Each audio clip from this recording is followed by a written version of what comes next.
I'm Amelie. And I'm Madison. And welcome to this week's episode of BookSmart. This week we're going to be interviewing Sophie McKenzie, best-selling author of more than 15 novels. My friend Mariia is going to be interviewing her because she's a huge fan. Let's roll the interview.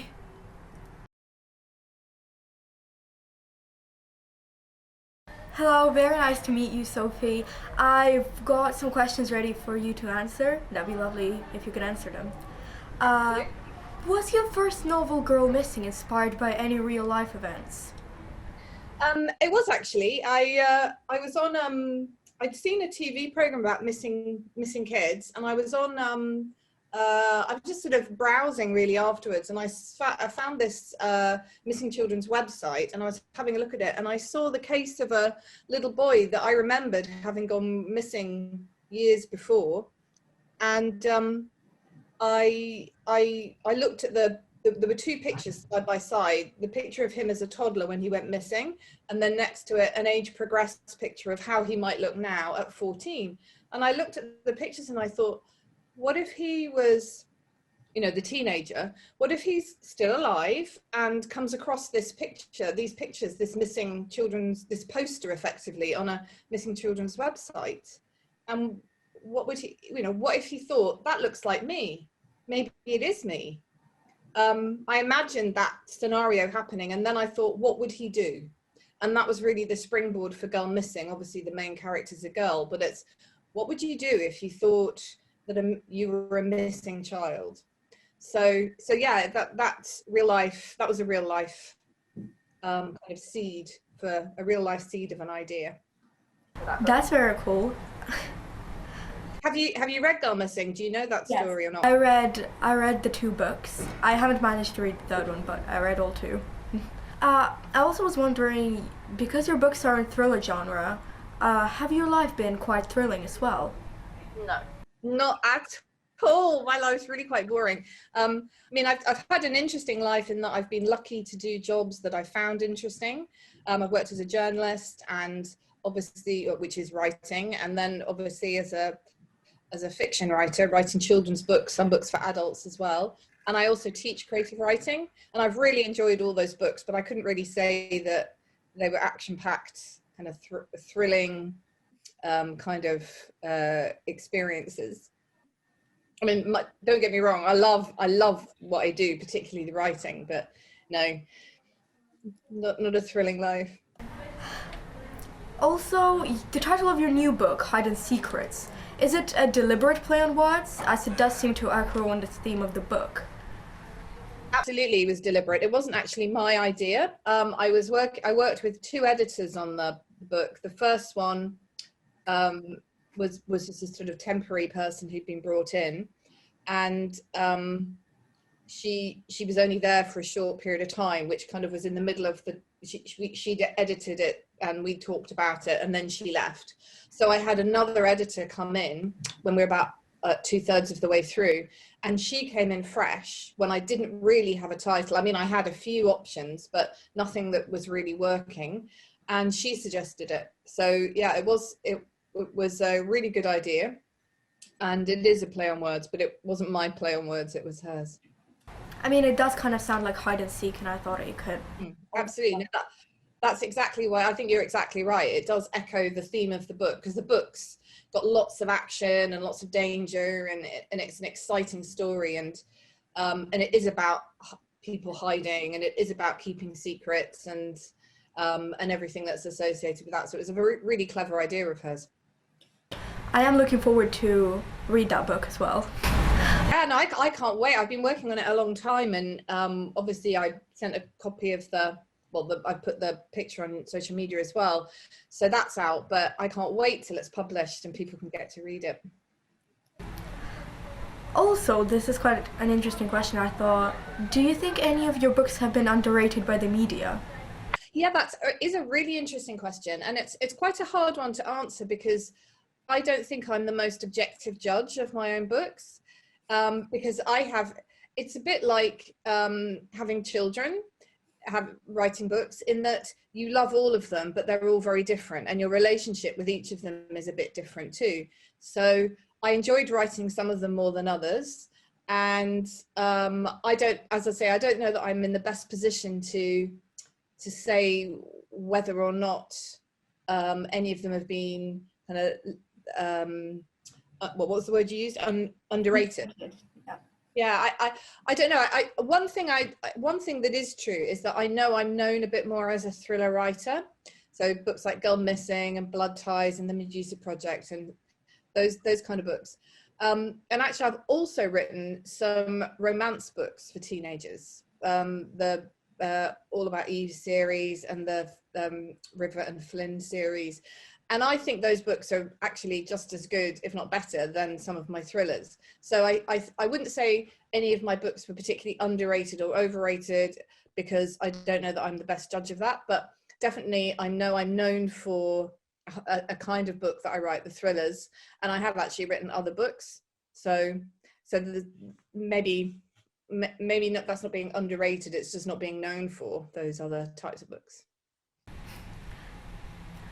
Also, I was wondering, because you write in thriller genre, but what's actually your favorite genre to read? When I saw that question, I thought that's a really interesting one for me to think about, because, you know, if you'd probably asked me before and I hadn't had a chance to think about it, then I might well have said, oh, which is something I have said before and which I think is true, that I kind of write the books I like to read.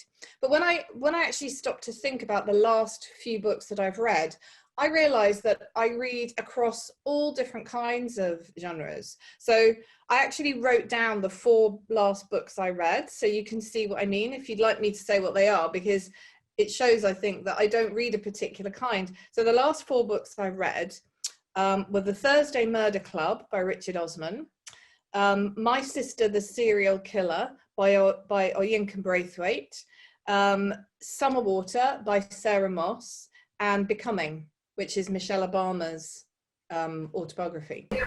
Seems quite different by the name, the genres of the books. Yeah, they're very diverse. You know, that's a autobiography, and then the Summer Water is quite a sort of observational novel, whereas the Thursday Murder Club's quite, I mean, it's quite funny and quite light, but it's a murder mystery. And then My Sister the Serial Killer is really well written and funny, and yeah, so they're very different kinds of books. So I don't really have, to answer your question in a very long-winded way, I realise I don't really have a favourite genre. So you just read everything for a little bit? I'm into a good story. That's what I really like, a good story, and something with really interesting characters. That's what I'm always looking for. I see.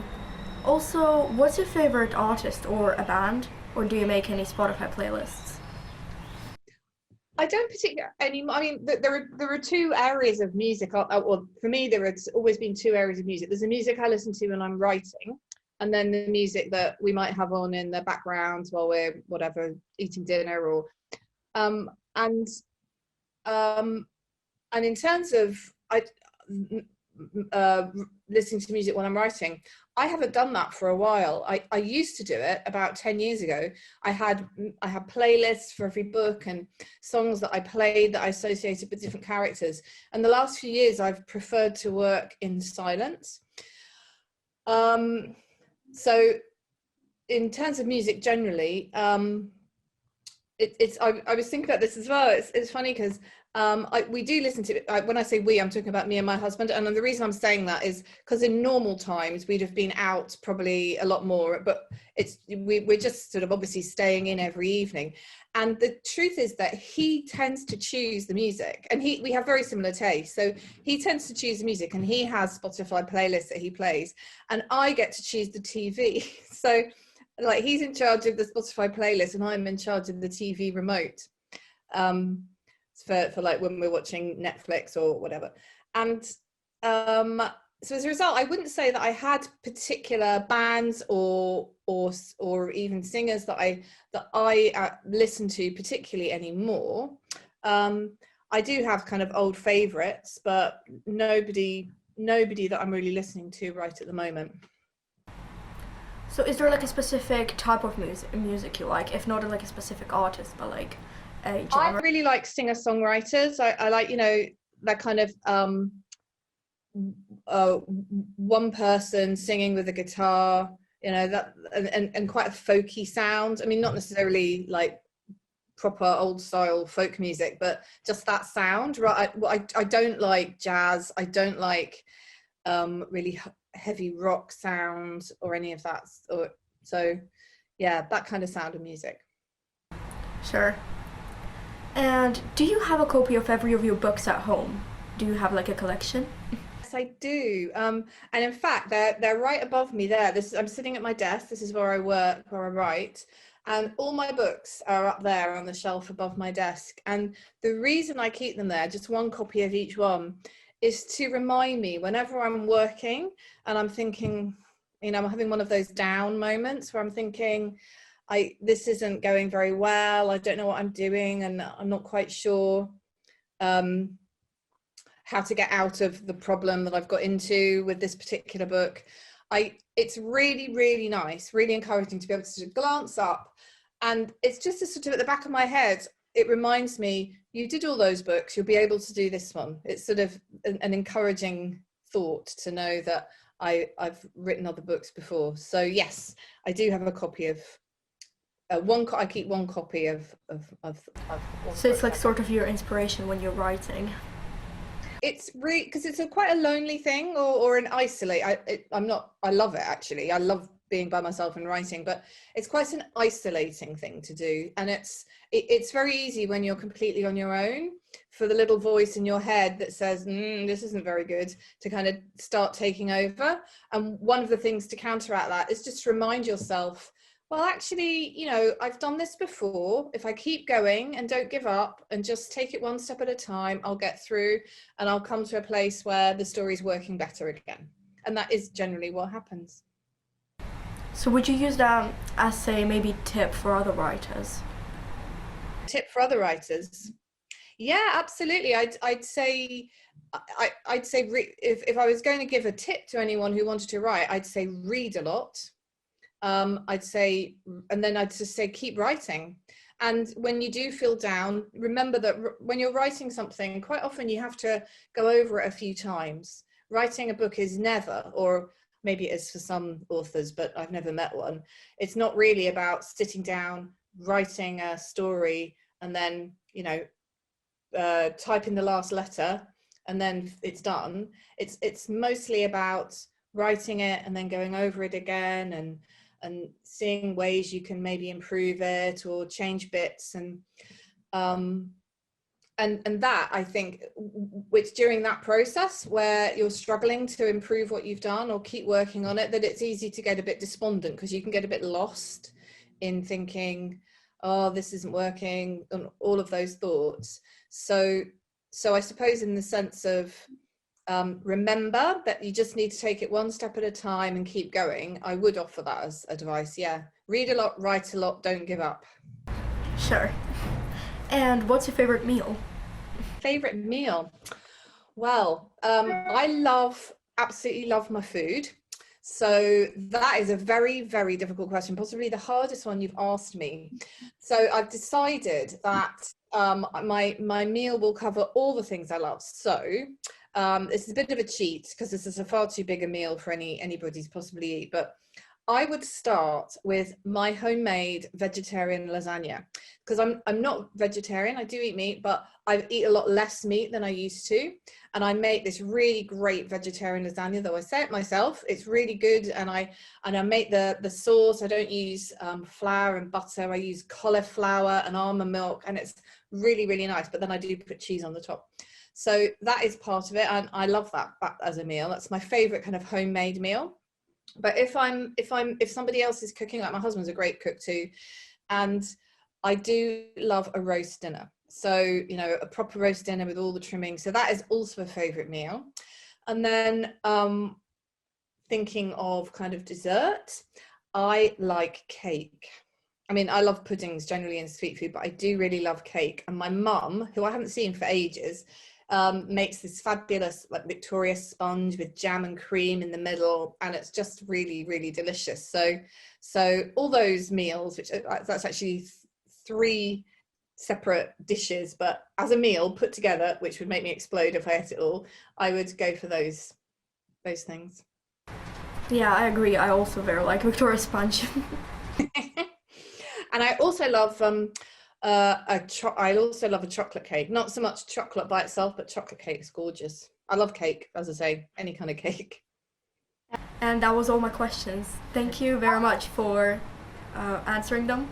That was very nice to see you. You're very welcome. It's really nice. Thank you for your lovely interview. Thank you. Wow, she seemed like such a great person. Yes, she does. Now let's have a look at some of our recommendations from our friends at Burgess Hill Girls. Yeah, that sounds awesome. Hello, I'm Hannah and I'm going to recommend to you one of my favourite books called This Mortal Coil by Emily Suvada. This book has become more topical since it was written in 2017, as it follows the story of a young girl named Cole as she travels through a dystopian world with a virus. I would recommend this book to anyone looking for a thriller and page-turner. Today I'm going to be recommending you Shadow and Bone, the whole trilogy, written by Leigh Bardugo. The books contain brilliant characters, a wonderful magic system, and, on the plus side, an adaptation has been released on Netflix. Although it doesn't follow the book strictly, I still think it's fun to watch.